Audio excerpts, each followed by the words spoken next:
Okay, so some random thoughts. First of all, my other channel that I usually do, Brianna Chooses Love, my phone broke because the devil and his parasites, these witchy covens, love to play games. But again,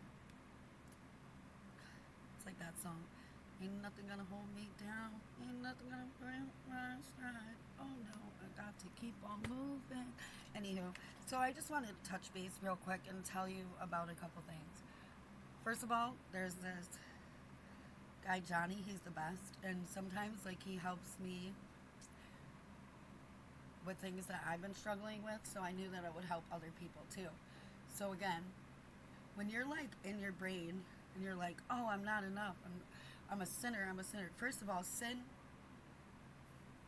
was passed on to us through Adam, right? Because so sin is not an action, it's an identity. So again, the devil gets in the cracks of your armor too by thinking that you're not enough. By thinking, oh, I'm a sinner. By, oh, I'm doing this wrong, or I'm not doing that right, or I should have done this, I could have done that, and all this other things. But when Jesus died, that wiped it out. We're now perfect.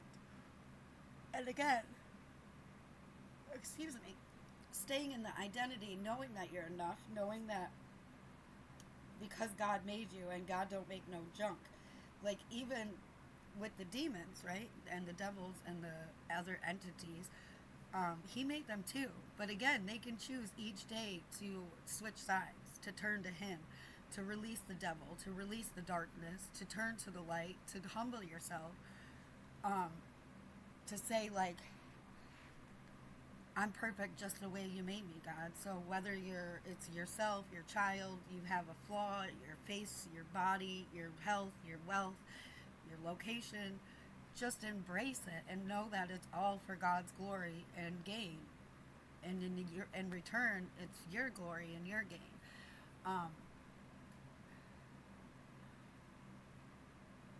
So again, releasing the identity of not being enough, of being a sinner, because again, by like Johnny said, by channeling this thought repeatedly, I'm a sinner, I'm a sinner, I'm a sinner, you're worshiping the devil. You're feeding his monster, his parasite. Instead, you have to release that parasite, like flush it out of you, like Jim Carrey said in that movie, delete it, wash it away, because God made you perfect. God loves you the way you are. If you make mistakes, if you own up to it, humble yourself, know that your successes and failures are for God's purpose, God's glory, and you're overcoming the parasite of the cursing God or cursing your luck or cursing your iniquities and your trials and tribulations. Um, to be grateful for the chance to have a day to overcome, to have the gift of God was intelligence, to have the ability to think, to reflect, to observe, to grow, to change, to triumph. Um, and then too, I wanted to touch base on Teal Swan, the biggest, fakest prophet there is. She wishes, okay? And again, I'm not judging, I'm just knowing that she, again, I see her, she says some great things, but again, they're all stolen. They're all stolen. She is of the Church of Satan. She is all about her image and herself and her false prophecies and guidance.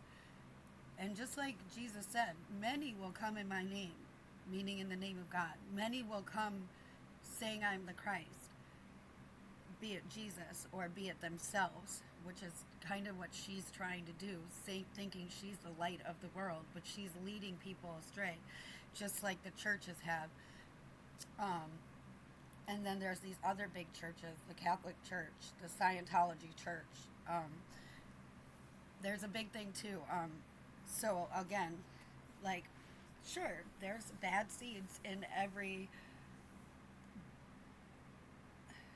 not in every fruit, but in every crop, there's, or family, You know, they always say there's like the black sheep or the bad apple, the runt, the one that's or not perfect. But again, that's God's favorite. God loves those ones the most. And again, Jesus said something about that too. When he's like, when you come to the king and he says, when I was hungry and you fed me, I was thirsty and you gave me water, I was imprisoned and you visited me, all these things. And they're like, what? When did we do that? And he's like, if you did that to one of the lesser ones, then you did that to me. And then there's the part where he says, we didn't do that, because they didn't, right? And so then he says, well, because you didn't do it to the lesser ones, then you didn't do it to me. And there's a part that says, be careful who you host or who you meet, because you never know when you're going to be hosting an angel. You never know when you're meeting God in the flesh. And like that Joan Osborne song, what if God was one of us? What if God was one of us? Just a slob like one of us, some stranger on the bus trying to make his way home, back up to heaven all alone. Like, that's so true. So true. So very, very true. And this is the thing too. So there's these clubs, these cults, these covens. And again, you have to understand the wilderness, the karmic level, and then the heavens, or the upper level, the better ones. They're not better by no means, shape, or forms. Okay, and again, so like Teal Swan, the false prophet, false light of the world, false whatever she's doing, she's just putting on a show, boy, and boy does she love to be watched. But and then there's another thing to remember too.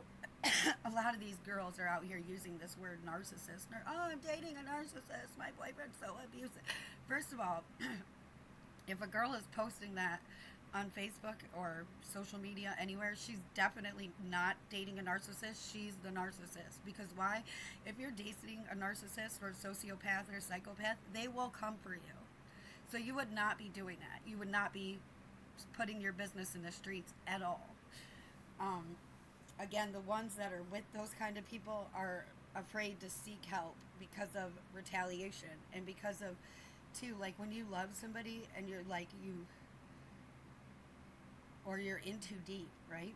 Or even somebody, I've had people that were friends of mine, I use loosely, because again, they're like, do all these things, they like either love bomb you, or they're always there when you're going through it, and it gets to the point where like, you feel like you owe them. So like maybe you wouldn't have dated them or slept with them, but then you end up, because you feel like obligated somehow. Or if this person, why would you go be with a bozo if this nice person was here? Which again, a lot of the relationships people are in are not the relationships they're meant to be in. You turn to God, always God, because He will lead you to your divine partner. And again, the devils and these witches and warlocks have all these tricks: voodoo, juju, illusions, plants, AI or hypnosis, and so there's coding in your music and the videos, all this stuff, right? So again, they can even come to you looking, sounding, feeling like your partner or your family or friends or somebody safe, and they're not. So, and again, that's the saying, like the eyes are the keys to the soul. It's very important to watch somebody's eyes and facial manners, or like the unspoken, excuse me, their unspoken language. Again, feel the vibes. You can walk in a room and tell instantly if people are for you or against you. Even if they're trying to fake it, it's like poker. There's always going to be a tell. I have to end this video because I'm not verified on this channel, and it's so blah. But I'll be back.